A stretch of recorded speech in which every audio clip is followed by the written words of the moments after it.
Misbehave చేశాను అంటుంది. Police స్టేషన్కి వెళ్ళొచ్చు అంటే రానంటుంది. ఆఫ్టర్ ఆల్ 100 రూపీస్ కోసం మిస్బిహేవ్ చేశానని డ్రాప్లో నుంచి దిగేసింది. డ్రాప్లో నుంచి దిగిపోయి నన్ను తన్ని అమ్మ బూతులు తిట్టింది. అన్నీ రికార్డ్ అయ్యి ఉన్నాయి.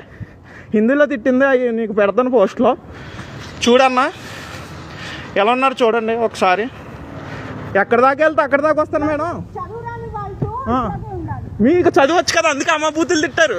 మీరు చదువుకున్నారు కదా, అమ్మ బూతులు అందుకే తిట్టారు. ఉండండి చూడండి. పోలీస్ స్టేషన్కి వెళ్తాను అంటున్నారు. మీరు ఎక్కడికి వెళ్తే అక్కడ ఉంటాను. నేను పోలీస్ స్టేషన్కి వస్తాను. మళ్ళీ చదువుకోలేదు అంటున్నారు. అమ్మ బూతులు తిట్టారు నన్ను.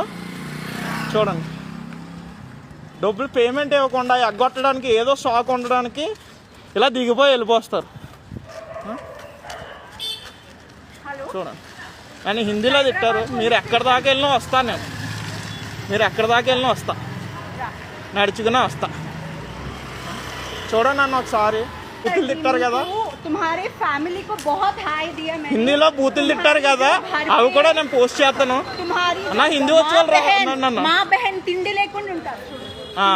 ఇవి చదువుకుందంట. చదువుకుని అమ్మ బూతులు తిడుతుంది ర్యాపిడో డ్రైవర్స్ని. ఒక్కసారి చూడండి. మిస్బిహేవ్ చేస్తున్నాను అబద్ధం చెప్పి రైడ్ డబ్బులు ఇవ్వకుండా అగ్గొడుతుంది ఇవిడ. అమ్మ బూతులు తిట్టింది. నన్ను అన్నీ రికార్డ్ చేసుకుని ఉన్నాను. ఇవన్నీ పోస్ట్ చేయండి అన్న కొంచెం. చూడండి ఈవిడ పేరు, ఈవిడ అడ్రస్ అన్నీ ఉన్నాయి దాంట్లో. చూడండి.